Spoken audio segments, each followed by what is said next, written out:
지피지기면 백전백승이라고 우리가 관절염에 대해서 좀 잘 알려면 네. 내 관절에 대해서 공부를 좀 관절 박사가 될 때까지 해봐야 될 것 같아요. 자, 그래서 준비했습니다. 내 관절 살리느냐 죽이느냐 알쏭달쏭 관절염 감별법을. 자, 그럼 첫 번째 띄워봐요. 네.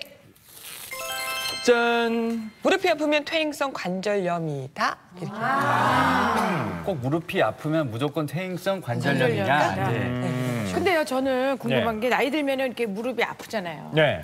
근데 정말 이 무릎이 아픈 게 물론 병원을 가는 게 이제 가장 첫 번째이긴 한데 이게 정말 관절염이 와서 아픈 건지 아니면 내가 안 쓰던 근육을 써서 그 근육이 아픈 건지 근육통인 건지 그런 게 좀 궁금해요. 그러게요. 무릎이 붓고 아프다고 해서 다 퇴행성 관절염인 건 아닙니다. 그러니까 이런 거예요. 뭐 20대 여성분들, 30대 여성분들이 무릎이 갑자기 아파서 너무 아파요. 이렇게 병원에 오는 경우가 많아요. 네. 젊은 사람도 많습니다. 그러면 그게 관절염이냐? 근데 사실상 퇴행성 관절염인 경우보다는 그 체중을 좀 빼거나 좀 오래 걸었거나 어떤 원인에 의해서 나쁜 자세로 좀 쭈그리고 앉아 있었거나 이런 거에 의해서 그 여기 염증이 생긴 건염이라 그래서 그 근육이 끝나는 부분에 염증이 생겼거나 뭐 그런 질환이 제일 많습니다. 젊은 사람의 경우는. 예. 근데 이제 그게 좀 나이가 들었거나 또는 이런 것들이 반복돼서 조금 이제 40, 50대로 갈수록 간헐성 연골판이라 해서 거기 연골 손상이 있는 경우가 많아요. 그런 건 이제 퇴행성 관절염이 되는데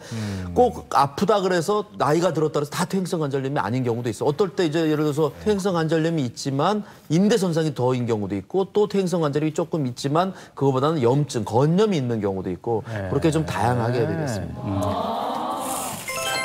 무릎 통증에도 급이 있다고요? 네. 급수가 있어요. 그 우리 연예인들도 오영실 씨나 원미연 씨는 뭐 스타 가수, 스타 탤런트, MC 뭐 이렇게 이렇게 급이 있듯이 예. 그 무릎에도 급이 있다는 거죠. 그러니까 이제 물론 이제 정확하게 하려면 사실 엑스레이 찍어서 1, 2, 3, 4 등급을 해서 말기다, 뭐 3기다, 2기다 이렇게 구별을 하지만 증상만으로도 어느 정도 알 수 있어요. 그러니까 예를 들어서 계단을 내려옵니다. 계단을 내려올 때 잘 내려와요.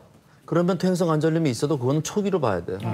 근데 내려오는데 내려올 수는 있는데 좀 부담스럽고 옆으로 내려와. 동작이 바로 이렇게 내려가는 게 아니라 딱 옆으로 돌아서서 옆으로 이렇게 하나씩 내려와. 그럼 그건 벌써 중기가 넘어섰다. 그다음에 내려오긴 내려오는데 너무 아파서 못 내려오거나 부축을 받아야 된다. 남의 부축을 받거나 잡아야 되거나 이러면 벌써 말기, 4기 정도 간다고 이렇게 볼 수 있죠.